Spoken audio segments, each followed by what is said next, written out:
लालबागचा राजा जो मुंबईमधला सगळ्यात प्रसिद्ध गणेशोत्सव मंडळ मुंबई लालबागच्या राजाची देखील विसर्जन मिरवणूक थोड्याच वेळात या गिरगाव चौपाटीवर दाखल होईल। अनंत अंबानी सुद्धा आपल्याला दृश्यांमध्ये आता दिसत आहेत। लालबागच्या राजासमोर कार्यकर्त्यासारखे अनंत अंबानी सुद्धा तिथे उभे आहेत। 21 तासांपासून लालबागच्या राजाची मिरवणूक आता सुरू आहे। ओपेरा हाऊस पासून आता ही मिरवणूक पुढे सरकते आहे, पुढे मार्गस्थ होते आहे। अनंत अंबानी सुद्धा लालबागच्या राजाच्या चरणाजवळ दिसत आहेत। अंबानी कुटुंबाची देखील विशेष श्रद्धा आहे लालबागच्या राजावर, त्यामुळे सहकुटुंब अंबानी कुटुंब देखील नेहमी लालबागच्या राजाच्या दर्शनाला येतं।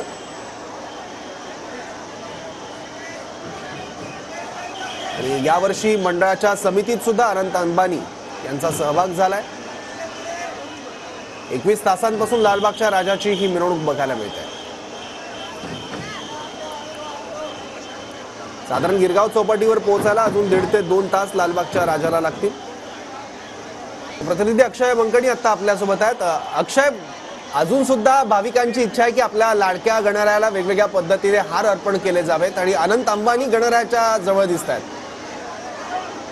नक्कीच सौरभ, सध्या गिरगाव चौपाटीवरती मोठ्या संख्येने गणेश भक्त जे आहेत ते आपल्या बाप्पाला निरोप देण्याकरता जमलेले असल्याचं पाहायला मिळत आहे। लालबागचा राजा देखील आपल्या विसर्जनाकरता सज्ज झालेला आहे आणि जवळपास तब्बल 20 तास गेले आणि लालबागच्या राजाची विसर्जन मिरवणूक जी आहे ती मुंबईच्या या आपल्याला पाहायला मिळत आहे। हजारोंच्या संख्येने भाविक जे आहेत ते लालबागच्या राजाच्या विसर्जन मिरवणुकीमध्ये सहभागी झालेले आहेत। अनंत अंबानी जे आता लालबागच्या राजाचे मानद सल्लागार आहेत, त्यांची निवड झालेली आहे त्या मंडळाच्या कमिटीवरती, ते देखील आता अनंत अंबानी लालबागच्या राजाच्या संपूर्ण विसर्जन मिरवणूक सोहळ्यामध्ये आपल्याला पाहायला मिळत आहेत। आणि त्यासोबतच आपण पाहू शकता की गिरगाव चौपाटीवरती एका पाठोपाठ एक सार्वजनिक गणेशोत्सव मंडळांचे संपूर्ण गणपती बाप्पा जे आहेत ते विसर्जनासाठी गिरगाव चौपाटीवरती दाखल झालेले आहेत आणि हजारोंच्या संख्येने गणेश भक्त जे आहेत ते आपल्या बाप्पाला निरोप देण्याकरता या गिरगाव चौपाटीवरती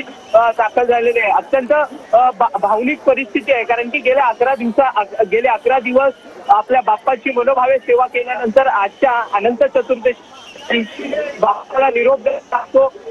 गणेश भक्तांचा कंठ देखील दाटून येतो, डोळ्यात पाणी दाटून येतात, कारण की गेले 11 दिवस ज्या बाप्पाची मनोभावे सेवा केलेली असते त्या बाप्पाला शेवटी निरोप देण्याचा वेळ येतो आणि या वेळेस गणेश भक्त भावुक होऊन आपल्या बाप्पाला या सगळ्या गिरगाव चौपाटीवरती निरोप देत असतात। शेवटची आरती देखील या संपूर्ण गिरगाव चौपाटीवरती केली जाते, त्यामुळे गणेश भक्तांमध्ये एक वेगळा उत्साह देखील आणि गणेश भक्त भावुक देखील आहेत, कारण की आपल्या जवळच्या बाप्पाला गेल्या 11 दिवसांपासून जो आपल्या घरी होता, आपल्या मंडळांमध्ये होता, त्याला निरोप देण्याची वेळ येते, त्यामुळे गणेश भक्त भावुक झालेले आहेत।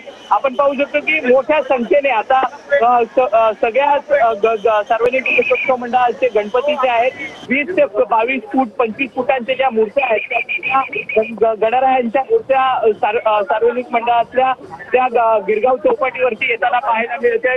गिरगावच्या खेतवाडींच्या गल्लींमध्ये मोठ्या प्रमाणात सार्वजनिक गणेशोत्सव मंडळ आहेत, त्या ठिकाणी तब्बल 12 ते 13 सार्वजनिक गणेशोत्सव मंडळ आहेत, जी मंडळ जवळपास 20 ते 22 फुटांपर्यंतची गणपती मूर्ती जी आहे ती स्थापन करतात। त्या सर्वच मंडळाच्या गणेश मूर्तींचं विसर्जन मिरवणूक जी आहे ती सध्या गिरगाव चौपाटीवरती पोहोचलेली असल्याचं पाहायला मिळत आहेत आणि मोठ्या संख्येने भाविक जे आहेत ते सध्या गिरगाव चौपाटीवरती दाखल झालेले आहेत। मुंबई शहरचे पालकमंत्री दीपक केसरकर आणि मुंबई महानगरपालिकेचे आयुक्त भूषण बगरानी देखील एका पाठोपाठ एक गणपती दाखल होत आहेत आणि आता गिरगाव चौपाटी जवळ काही गणपती मंडळांच्या मूर्ती या पोहोचल्या आणि आता विसर्जनाला देखील सुरुवात होते प्रमुख मंडळांच्या। लालबागच्या